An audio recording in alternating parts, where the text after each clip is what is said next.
মিরপুরে অর্গানাইজার হিসেবে খুব ভালো ভূমিকা পালন করছিলেন। তো ওনার সাথে আমার যোগাযোগ হচ্ছিল। উনি মূলত ওনার যোগাযোগটা ছিল মূলত মুশফিকুল ফজল আনসারি ওনাদের সাথে আর কি।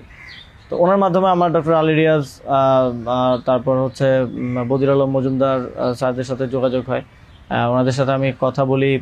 একটা যখন আমরা আমাদেরকে ডিবি থেকে ছেড়ে দেওয়া হয় সেদিন প্রাথমিক কথা হয়, কিন্তু 2 তারিখ মূলত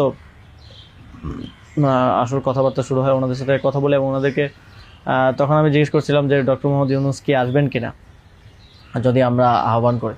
তো সবার একটা কমন কথা ছিল উনি আসবেন না, কারণ ওনাকে এর আগেও তো অনেকবার চেষ্টা হয়েছে আহ্বান করার। ওই 24-এর নির্বাচনের আগেও একটা আলোচনা ছিল এবং এর আগেও 19 সালের দিকে একটা আলোচনা ছিল। এর আগেও যখন তত্ত্বাবধায়ক সরকার ছিল তখনও ওনাকে আনার চেষ্টা করা হয়েছিল, বাট উনি সবসময় পলিটিক্যালি থেকে রিফিউজ করেছেন, দূরে থাকতে চেয়েছেন।